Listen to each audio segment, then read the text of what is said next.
everybody, and welcome to a special Labor Day edition of the Online Warriors podcast. My name is Nerdbomber, and I am joined by Techtic, my lovely co-host. Hello, it is just the two of us.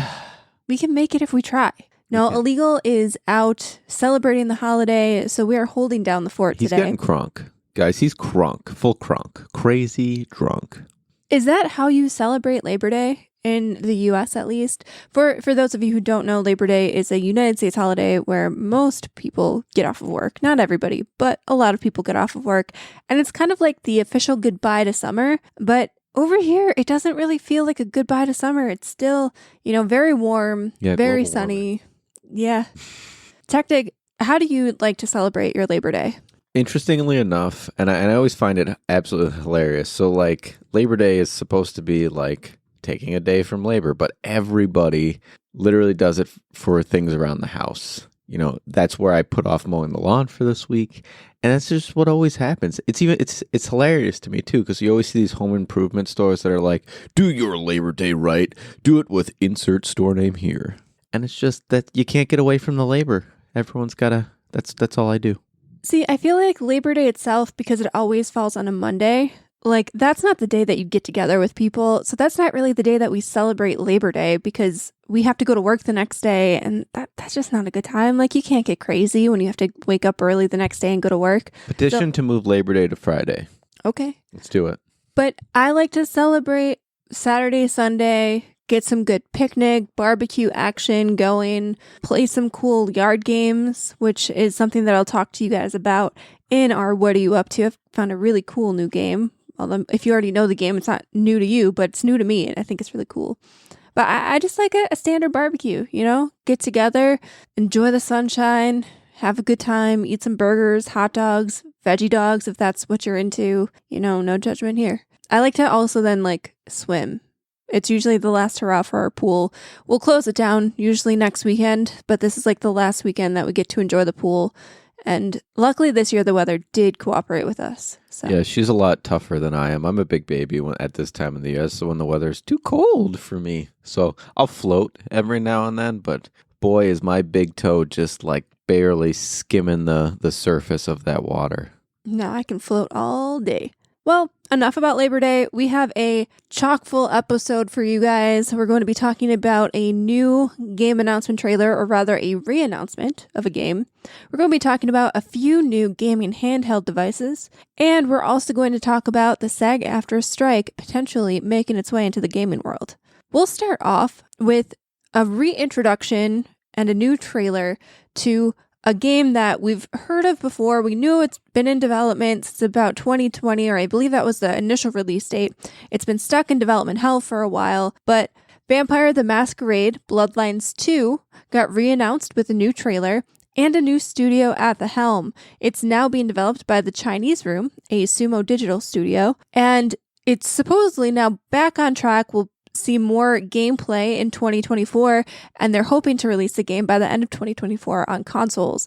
As I mentioned, this was something that had been in development for a while. We've seen bits and pieces of it. The old studio that was developing the game got dropped just because of, development hell, and now it seems like it might be back on track. Techtic, what did you think of this game? The premise is absolutely fantastic. As she said, you're a vampire, you're struggling to survive and kind of move about the city and stay in power, so to speak. But all of this is happening while maintaining a level of stealth, because at the end of the day, as a vampire, the majority of your power comes from remaining in the shadows. If people know that vampires are real, your power goes away. And so not only do you have to, continue to survive and maintain on the top of the food chain, but you got to do it with a stealth level to it. And that's absolutely badass. Because honestly, if you guys are doing your thing around here, that would be your MO. Kind of stick to the shadows, because honestly, murdering people for food is kind of messed up. So it tracks. I do like the idea of, the politics behind different sects of vampires. And apparently you'll be taking the role of an elder vampire who's trying to, balance their obviously bloodlust and their need to stay in power, because it seems like younger vampires are trying to like take your position. In terms of the gameplay, this seemed really like fluid, and I don't know if it's just because it's an early trailer, and I know they say that we're going to see more gameplay later in like January 2024 timeframe, but to me this seemed like something I would probably be interested in playing. It seemed like a combo of like stealth but also that first person kind of like action RPG hand-to-hand combat sort of deal. And if anybody knows the games that I like to play, that is like right up my alley. I'm wondering how spooky scary it will be, because like I've played stuff obviously like Left 4 Dead, and I feel like as long as I'm in enough control and there's not, jump scares and stuff like that, I feel like I can keep my cool and play slightly spooky games. And I feel like with this, because you are playing a vampire, then you have that semblance of control. You're not just the victim hoping to stay alive. You are the person in power. So this might actually be something I would be willing to pick up and try. This is going to sound like a dig on this game, but it's not. It's actually a pro. I honestly think the like feel of the vampires and the clans in that is going to be reminiscent of Twilight. Now, put the romance aside for a second. Let's just talk about the vampires and the way that they operated. There were the Cullens. They did things, above the book. They kind of kept to the shadows. They assimilated into society. But there were also vampires that were more like didn't give a what, took down who they wanted to take down, and like even like multiplied. And then you had the Volturi, who was like the overseeing vampires. Yeah. And so right. And this goes back to the hierarchy. So like honestly, Twilight did vampires very well. And if you also again look at the way they fought, look at how they had like all of a sudden they were like there because they were super speed. Like I think there's going to be potential for those kind of jump moves, but it's all going to be like an intimidation rather than a horror vibe. Do you think that we missed out? Like, do you think that the Twilight franchise should have been licensed out as a video game? Like, now I'm envisioning this Twilight game where maybe you're not, a Cullen or whatever, but you're like a newborn vampire, and maybe you get to make decisions. Like I don't want to compare it to like a BioWare or Bethesda. Absolutely not. But like you make decisions, you join a clan, and then that like drives the story. Don't even call it Twilight then. Just call it some tangential vampire. Well, no, like you could join the Cullens, or you could join the Volturi, or you could join one of the like tangential bad groups of vampires, and you would have to make the decision between whether you wanted to like only eat deer like the Cullens did, or whether you wanted to like pursue humans, and it could influence the way that the game changed. I feel like that had the potential to be cool, and let me add a little detail that, and I'm kind of getting with you right now. Also, remember they all had unique powers, right?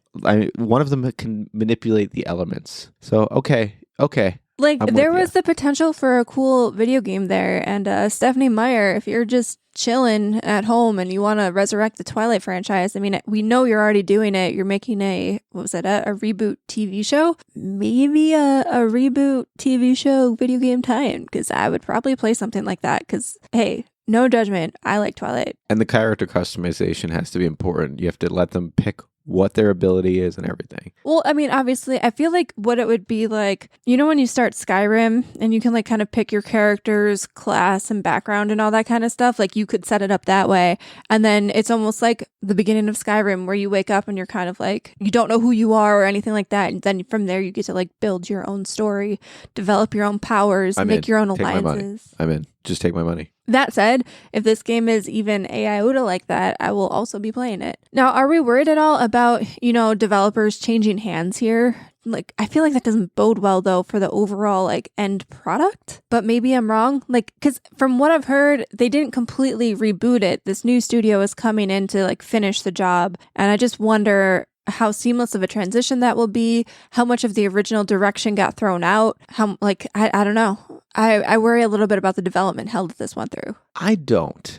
I think if they, and this is maybe, I'm choosing my words carefully here, but I think if they care about the game, and that's what's really important, they'll take their time.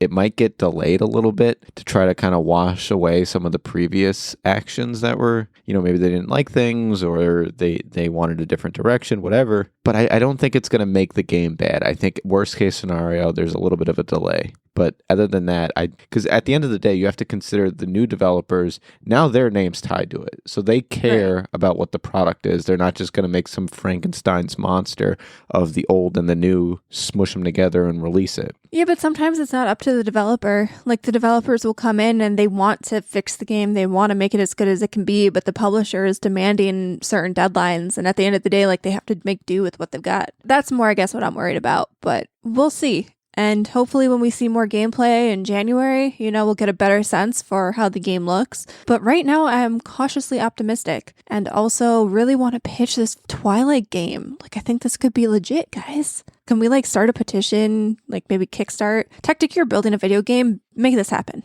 But I only do side scrollers. This is 100% RPG. I'm just saying, make this happen because I would play it. I'll have my people talk to your people.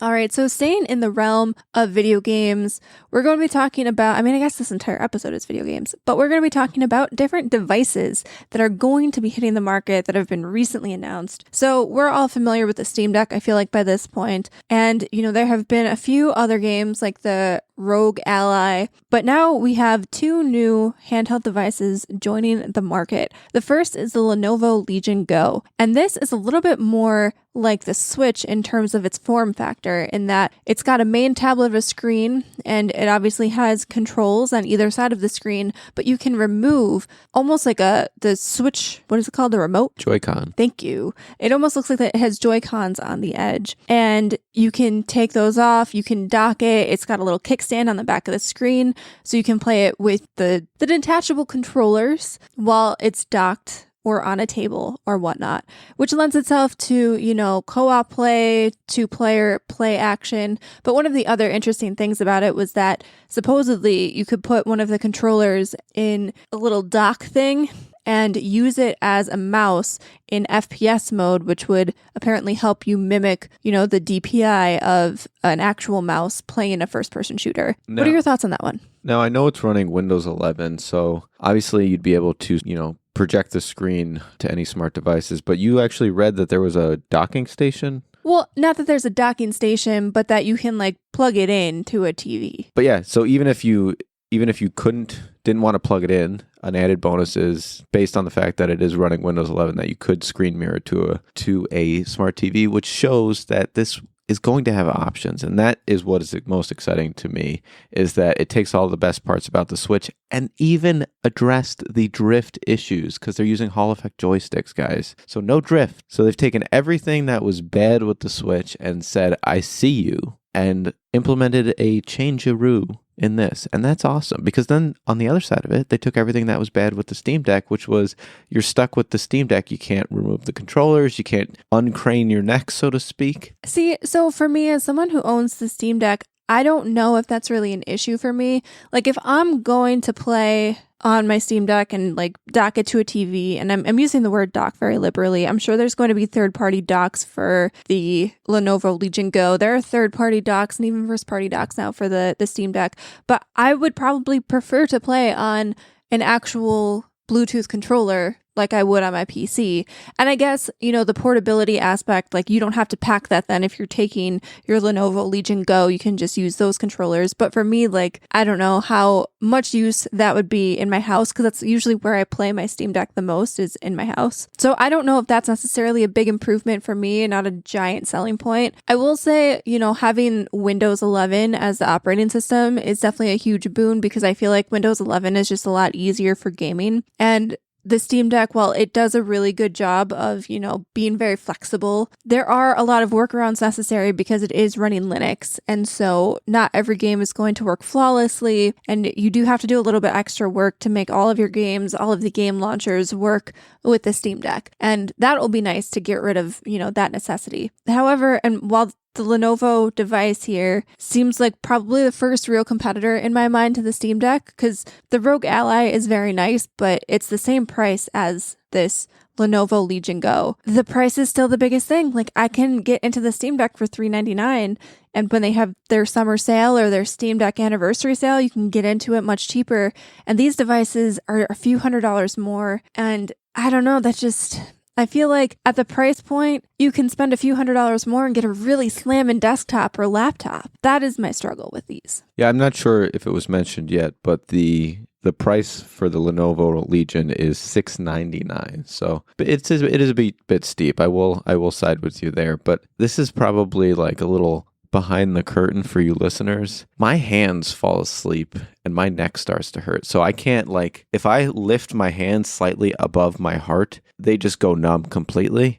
And so, like, being able to dock it and relax my neck is, like, huge to me, and not needing an extra device. And that's sort of why that was my biggest selling point. But yeah, you do you with your Steam Deck. Well, yeah, like I said, this is probably the first real competitor in my mind. Like, no shade on the Rogue Ally. It just, for the price point, didn't seem like that big of an improvement over the Steam Deck. This definitely does, for sure. But I don't know if there's enough here to justify spending an extra $300. And like I said, for $699, man, I could spend a couple hundred more and get a really banging gaming laptop, plug that into a TV, and also use it for other things other than gaming. So it's just one of those things where the price point will kind of drive the conversation, for me at least. Other people may not balk at $699. It might be a perfectly reasonable price, but personally, that's just where I kind of stand on it. It's a very neat concept though, and I do love the fact that, you know, we're getting Switch-esque devices in the PC gaming marketplace, because I'm a big fan of that. I like it. I like it a lot. And the other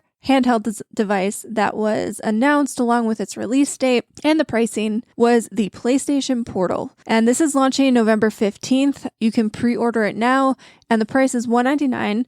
Now, this device is a little bit different in that it doesn't actually run any games on its own. It does have all of like your DualSense controller technology built in, but it is streaming all of your games from a PlayStation 5. So in order for this device to be used, you do need to own a PS5, and it all streams off that PS5. What do you think about this, Techtic? So for the price point, it's $199, which is definitely attractive when you consider the price of a PlayStation 5 controller. I believe they're set to $80 now. Yeah, about that.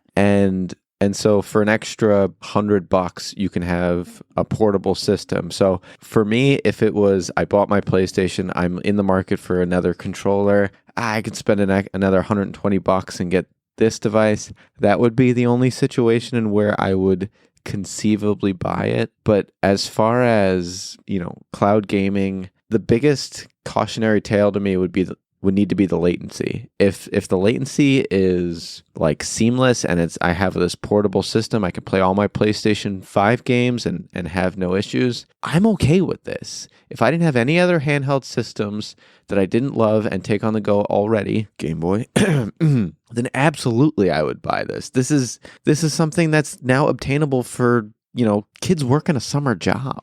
However, you need to have Wi-Fi. This is not obtainable for kids working a summer job. They need Wi-Fi. Yeah, I struggle with this one a lot. I just do. I feel like all of the other PC-based handheld devices that we've seen can make use of the PlayStation streaming service, like to your console. I don't know why this needs to exist. And if anybody already owns a Steam Deck, a Rogue Ally, a Lenovo Legion Go, which is a mouthful, you don't need this device, because all of your other devices, hell, you can have a Chromebook, jack a Bluetooth controller to it, and bam, you can stream from your PS5. I don't know why this device needs to exist. I still say this isn't marketed towards adult gamers. That's what it is. I think this is marketed to kids who still live at home, who want to keep playing, get kicked off the TV, or go to bed, and then they just do the old cover trick where you hide under the covers and you're playing your PS5. This is not that. That's where I think the issue is.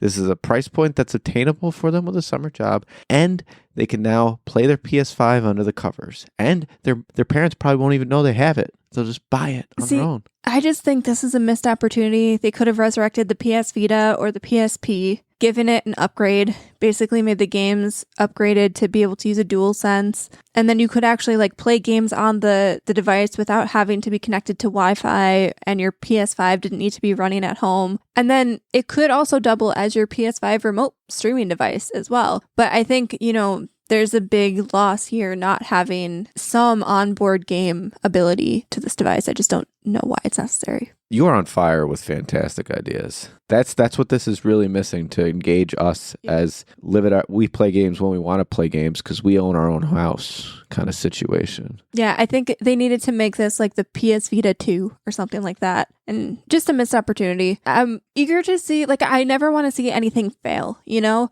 So I'm eager to see if this will get well received by the gaming community and how, you know, how often it'll be adopted. I just personally don't see a need for something like this, but hey, you do you, PlayStation. You do you. But also listen to her for any next inventions ever, because she's absolutely right. All right, so we're going to take a bit of a break, but before we do, we want to shout out a wonderful Patreon producer of ours, Stephen Keller. He is a Patreon subscriber at the night level, which gives him guest spots on the show. He was actually on the show, what was that, last week? And he also gets to contribute to voting on our weekly game segment, which unfortunately we don't have this week as we're only in 2-player mode. But he also gets access to our secret segments and our monthly vlogs, and we hope he has a blast because we love having him on the show and talking to him and having him in our community. And if you want to be as cool as Mr. Stephen Keller, you can check out our Patreon at patreon.com/onlinewarriorspodcast. There's 3 different tiers of subscription. There's the lowly page, the knight, and of course the squire. All 3 levels will get you access to our monthly secret segment, but there's varying reward tiers based on how you subscribe. And, you know, it helps us keep the lights on here at Online Warrior Central. So with that, we're going to take a little bit of a break, and then we'll get back into it.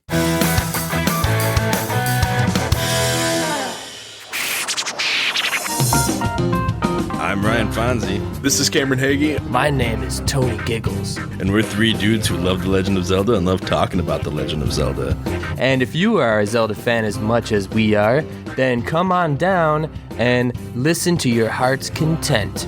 We have a podcast that we'd like to share with you. It's called A for No, B for Yes. We cover the Legend of Zelda series, different games chapter by chapter, and we have all kinds of theories about what we see and what we've experienced in the game. Do you go through Wikipedia and look up stuff based on the things you see in the game to create theories to how it could link to other things in the world that we actually live in, and not the Zelda one that was the one that was created by the people that are in the world that we actually live in right now? Because if you don't, then you should watch this, because we do.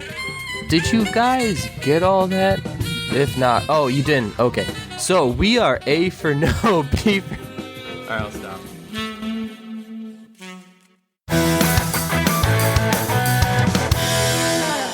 Hello, and we are back. Our third and final topic, we're going to be talking about what is up with SAG-AFTRA these days. And the answer to that question is they are currently looking to get authorization for a second strike against video game companies. I bet you're asking yourself, well, why? What are they looking to do? Well, honestly, you know what's going on in Hollywood. Well, there's also voice actors who are part of SAG-AFTRA, and they deserve fair pay. And so right now, they're looking to potentially set up a strike within the video game industry to make sure that these negotiations do not hit a stalemate. And this is honestly, keep going, because unions are good and people need to be fairly compensated. I'm always going to be pro all of this, period. And I'm really excited for this because I understand, you know, there's a lot of games where there's no voice acting. You know, text comes up on the screen, you're reading the dialogue. But there is something to be said about voice acting taking a game to a next level. And especially when we're talking about very cinematic games like your Spider-Man, your God of War tier games. Sadly, these are all Sony, but like your Gears of War, your Halo, all of those cutscenes that are beautifully voice acted. The cinematic nature of those games, like something would be lost if there's just text going across the bottom of your screen. You know, you see the lips moving, but you don't hear anything. They just add an emotional and impactful punch to video games, especially the cinematic ones.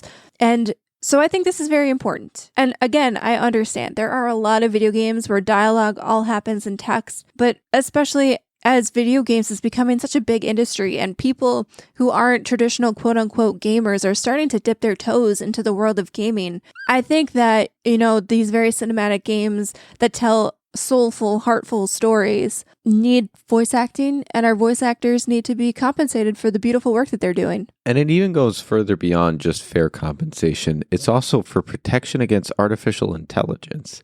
I mean, we've speculated with the voice acting of Mario in previous episodes, you know, their jobs are truly at risk for just AI simulating voices, and then the other side of it is mocap. They can just also do the same thing, and there's something to be lost, and it's beyond just like people's jobs. There's an art to what they do, and I don't think we're at a point, and I don't ever want to be that point, where AI can just take everyone's job. And I mean, I'm sure you guys have heard AI talking in some capacity, because now, there's so many like AI voiceovers, and it just isn't right. It doesn't feel right. It's almost like the uncanny valley effect with, their image, but something about it just doesn't feel right in the speech pattern, anything. So like Techtic said, there's an art there, and the art deserves to live, and AI should not be replacing art because that just sucks. There's a reason when we call customer service, we're screaming into the phone, speak to a person.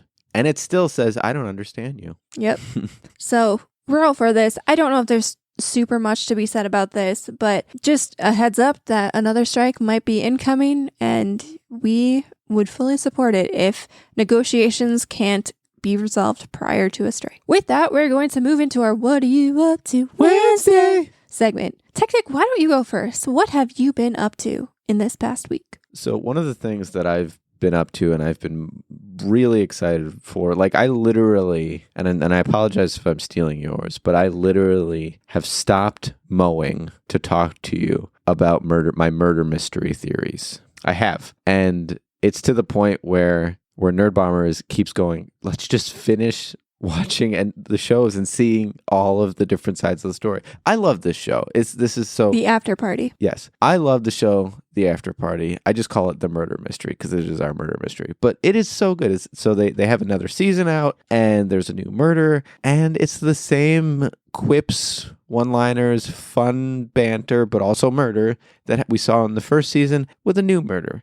And so there's twist around every corner. It's really fun to speculate. And we're having a really good time with it. I think one of the things that I like about this second season too, and I can't remember if they did this in the first season. So in both seasons, they go one by one. Like there's a murder, and the reason why it's called the after party is because it always tends to happen at an after party of another party. And everybody who's present is being interrogated one by one, so each episode focuses on a different person's perspective of how the events transpired. And I can't remember if they did this in season 1, but I don't think so. But in season 2, every episode is filmed in a different style. They did this with the first one. Did they? It's like, it feels like a different genre of movie almost each episode.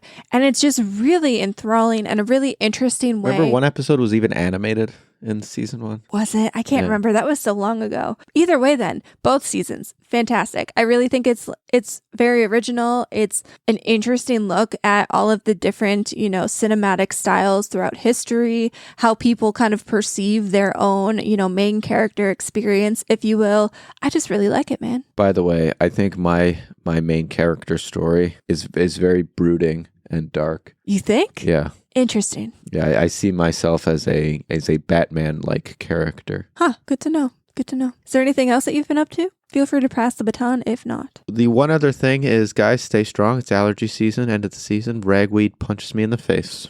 And with that, I hand it over. All right, so my biggest thing that I've been doing this week is playing a Finnish yard game called Molkky. And this is something I had never heard of until a few weeks ago.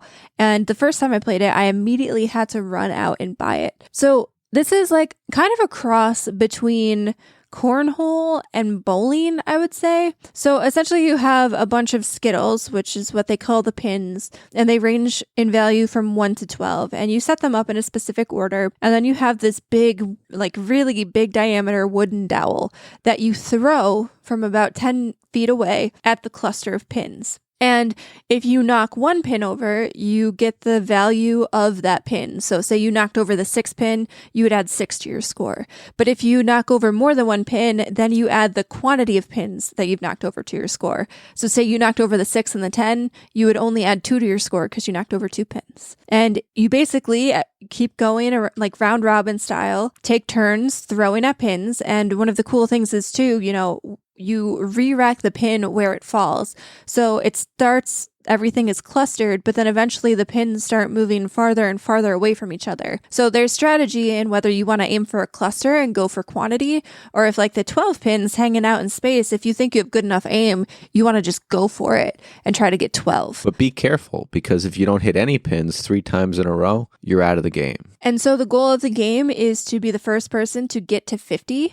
However, if you go over 50, if you do not get 50 by an exact amount, you get reset down to 25. So in that way, no one can really run away with the game, because somebody can get knocked out really easily if they miss 3 times, or if they go over, which is very easy to do. The game just kind of level sets back around 25. And, it doesn't take too long. I would say games usually run 20 to 30 minutes, depending on the number of players that you have. You can play from anywhere from 2 players to however many you are patient enough to play with, or you can even split into teams. And my goal is to become so good at Molkky that we represent the United States in the World Molkky Championships, because right now there really isn't much United States representation. There aren't that many United States clubs for playing Molkky, and I would like to be a Molkky champion. Techtic, are you with me? Yes. I'm so excited. We played this a lot. I was very enthralled by this game. And I won a lot more times than you did. Some of that was by technicality, because I kept getting cocky and going for like the high number ones and then missing 3 times, because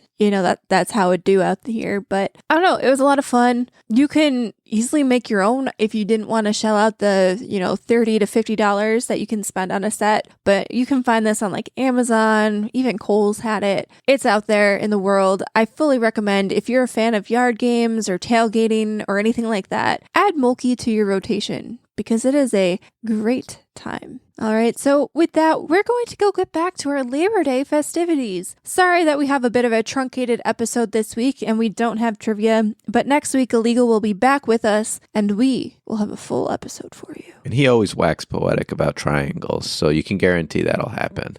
I don't want to give you a spoiler, but I also want to say he took a Nerdbomber recommendation for like the first time in our lives, and I can't wait for him to wax poetic about how great of a recommender I am, because I am. I'm so good at recommending stuff. A recommender. Keep in touch with us. You can reach out to us at OnlineWarriors1 on Twitter or X or whatever you want to call it these days. I'm at OW Nerdbomber. Techtic is at OW Techtic. And feel free to heckle Illegal at OW Illegal86, I believe is his name.